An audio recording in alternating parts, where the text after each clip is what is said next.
मुंबई देश में national legal service authority द्वारा आयोजित एक इवेंट में मुख्य न्यायाधीश एन.वी. रमन्ना ने कहा कि मानवाधिकारों को सबसे ज्यादा खतरा पुलिस स्टेशनों में होता है।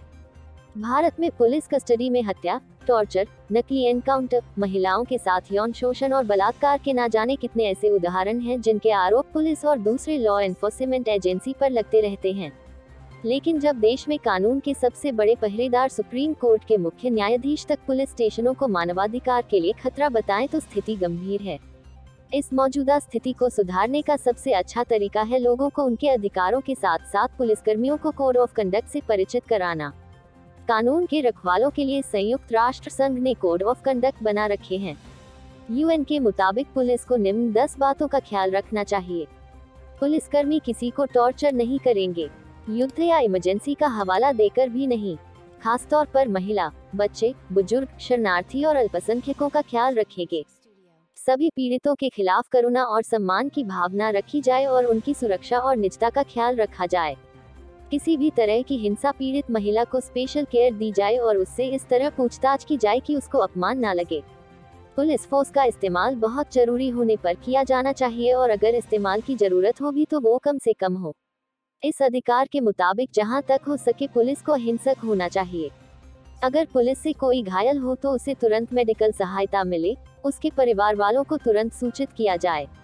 अगर किसी की मौत हो जाए तो पुलिसकर्मी अपने ऑफिसर को बताए और ऑफिसर सुनिश्चित करे कि मामले की पूरी तरह सही जांच हो।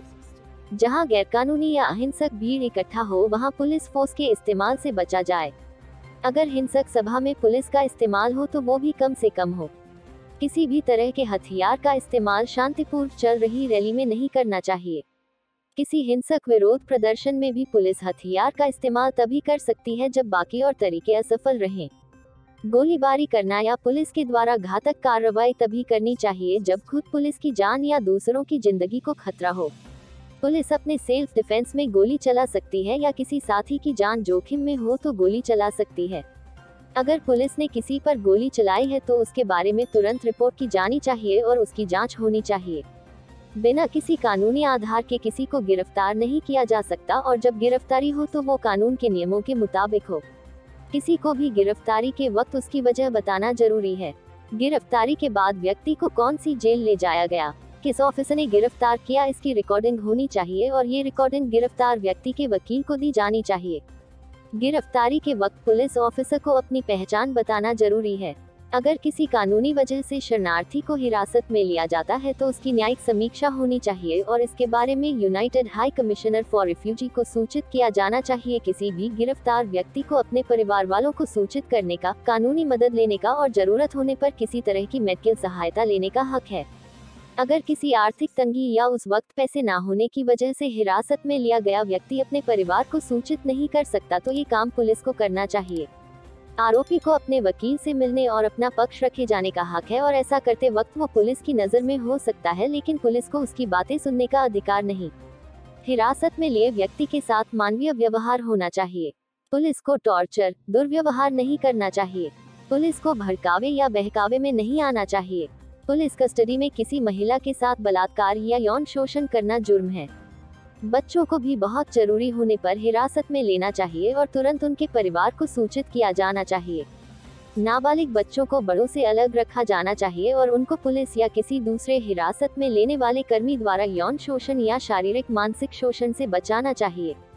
गैरकानूनी ढंग से किसी को मारना, ऐसा ऑर्डर देना या ऐसे काम को छुपाना गलत है।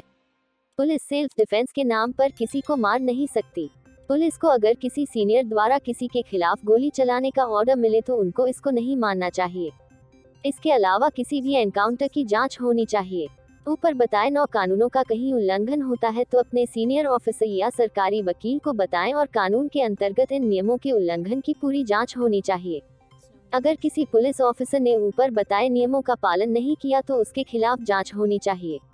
इस बात की भी जांच होनी चाहिए कि क्या नियमों का उल्लंघन पुलिस ने अपने अधिकारियों के आदेश पर किया। Bureau report, Mumbai.